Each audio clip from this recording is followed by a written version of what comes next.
for that, and I respect that, and I hope to carry on some type of mama mentality legacy for my kids. And that shows me that life is short. You never know when your time is you never know when your time is, and that time is the real currency, not dollar bills, not coins, not gold. Time is the real currency, man. Rest in peace to that man and to his daughter and to everybody that lost their lives in that helicopter. Wouldn't you say that? Wouldn't you say that that he certainly embodied the most, especially having, you know what I'm saying, all these gifts though, whatever though, and all the accolades or whatever though, that a hard C is better than an easy A. Absolutely. Mm-hmm. Absolutely. He embodied that. He embodied that to the truest, man. Yeah, man. Chuck, man, what was your initial thoughts? And what did you think? You know. Well, Pete said a lot, so I'm gonna touch on what Pete said. Okay. But initially, like my initial was like, no, it's not real. Right. Like that was my initial, like, okay, it's not confirmed. It could have been anybody. But then, like Pete, after kind of following the story for a while, I'm like, oh shit, this nigga gone. Yeah. Like Kobe Bryant is actually gone. Him and his daughter, who I heard was a beast, by the way. Yeah. Oh no, nigga, she was a beast, bruh. She was a beast, bro. Yeah, and when you think about it, none of them had in their mind when they woke up that morning that was going to be it. Right.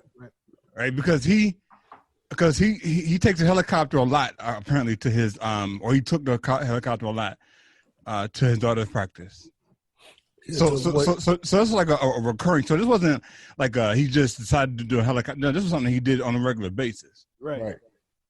And I think that's what makes it more sad. It's like, dang, bro, like something you just do every day and that's it. Like it's a wrap. You know what I mean? Pete, you said something about conspiracy theories, right? Right. And so, after I gave it a few days, and I was like, nah, man, I just couldn't accept it at face value.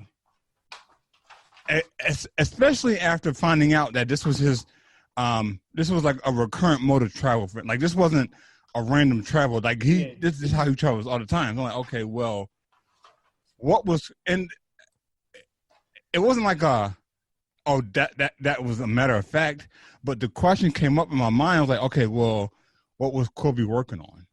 Mm-hmm. I mean, like what did he have his hands in? Mm-hmm. Or what information did he have that could have led to his death? Right. Of course, accidents happen. Yes, they do. Right.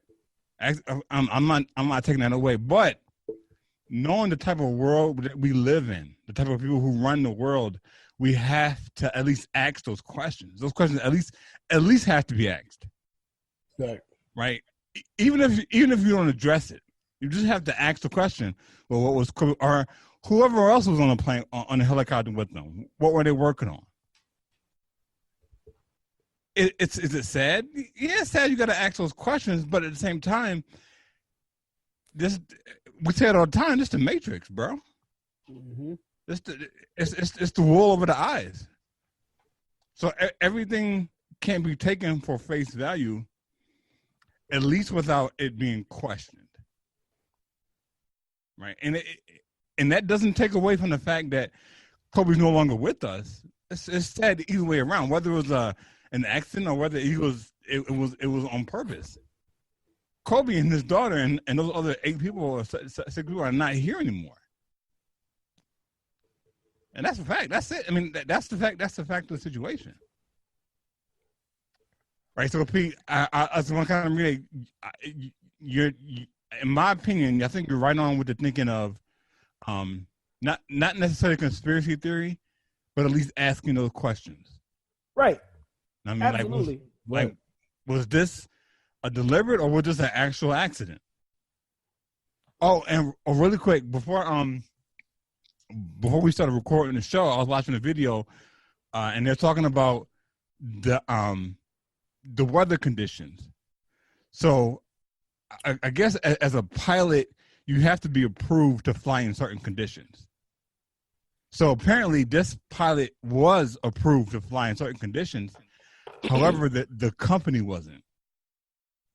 Yeah, like the apparently the helicopter didn't have a certain system. Yeah. Some shit like that. Like I heard about that too. But my thing is I don't know if that's the same helicopter he always traveled on.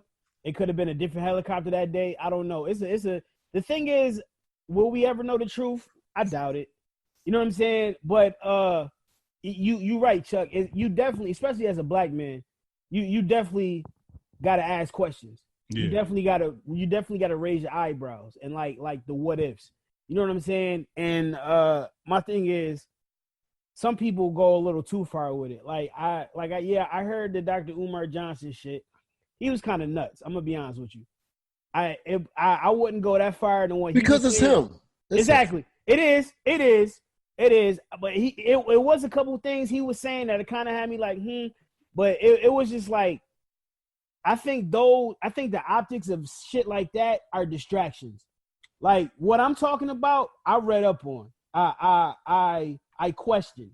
It's not just I'm coming out my ass. You know what I'm saying? If you notice, every time fucking Grammys come up, it's something tragic or something almost tragic happens. Rest in peace, Whitney Houston. Rest in peace, Whitney Houston, man. As they had the fucking goddamn party. Yeah. The day she died, Clive Davis. Yeah. Has a party downstairs. So who's to say that maybe if Kobe and them was flying in a different state or lived somewhere else, maybe they still be alive. You know what I'm saying? Like, I really believe in auras. I really believe in energy. I really believe in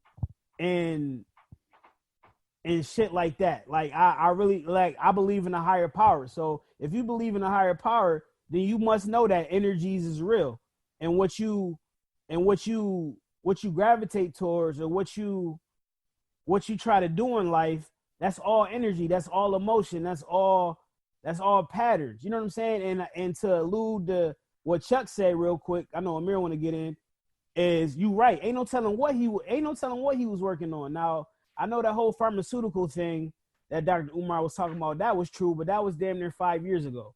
But the man had he had his own academy, bro. Like Mamba Academy was his. Like where he was teaching kids to the game of basketball, especially women. Mm-hmm. Now, you know, the war on women right now between these rich old white men and all the other bullshit, like WNBA is about to get more money and all that. Kobe was really gravitating and was really co-piloting the fact that women can play in the NBA too. Like, ain't no telling. But I saw what I saw, bro, me not being a Kobe fan and seeing his transition, that man was really about to go into the second part of his life.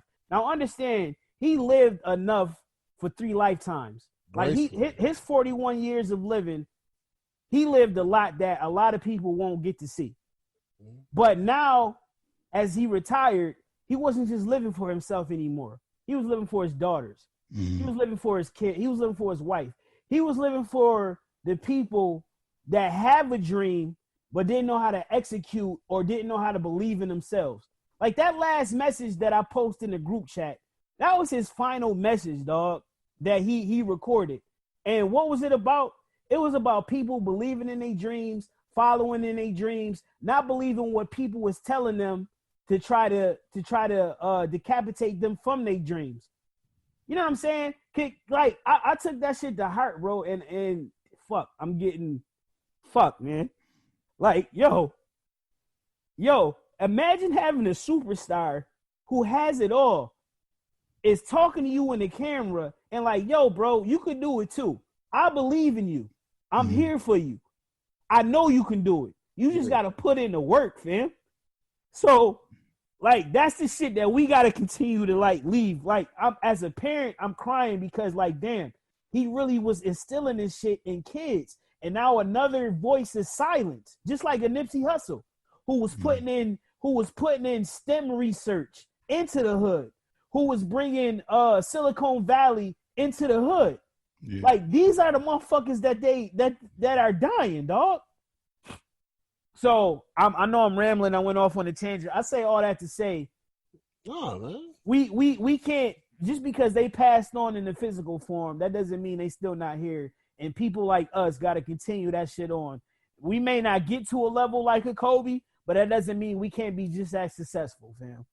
And that's what he's telling us. It don't have to be mama mentality in basketball. It don't have to be mama mentality in music. You could be a producer. You could be a sports analyst. You could be a journalist. You could be a podcaster. You could be an engineer. Whatever the fuck you want to be. Don't let nobody tell you can't, and go handle yours.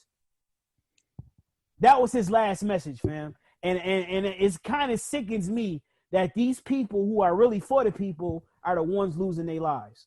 And that's what make me question that death. Yeah. Yeah.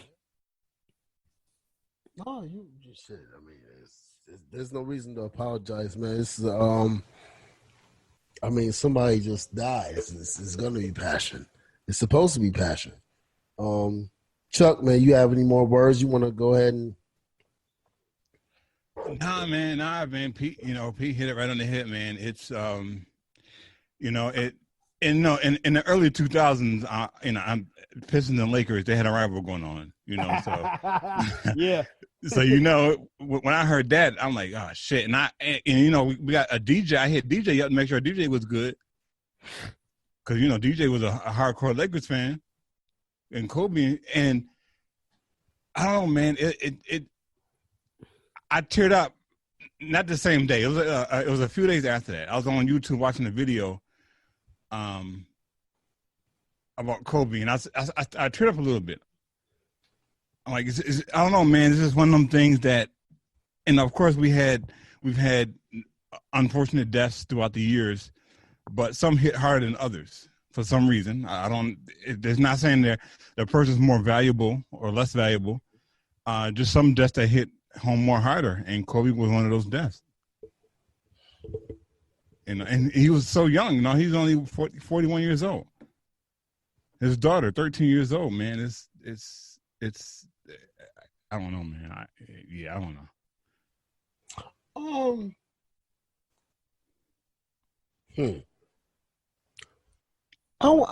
know. Everything's been said. I want to say this. I don't give a damn if y'all think Elmer Fudd killed me. Conspire. Conspire like a motherfucker. The cops kill me. Burn this motherfucker down. You know what I mean? I because people want to go ahead and listen. Obviously, don't go on to Vanessa's, or Natalia, who was the first person I thought about was the oldest daughter. She just lost her best friend. Mm-hmm. Mm-hmm. Her and Gianna were 3 years apart. And you always saw those two together. And so that was the first thing I thought about. And I thought about Vanessa, obviously, as his wife. And she lost her daughter, she lost her husband. But I thought about her, just always seeing those two together. And the bond that they had. As far as my initial reaction, the Kobe situation or whatever, though, you said it was disbelief. Didn't want to believe it, though, in the days that followed, though. But there does become, as you see people talk about or whatever, though, a piece, I guess. There's a day that follows, though. But I think what gravitates us towards so much, though, is that whether you were a Kobe fan as a as first years or basketball player or this and that, was watching the person that he was becoming. Right. Mm-hmm. leader that he was becoming, the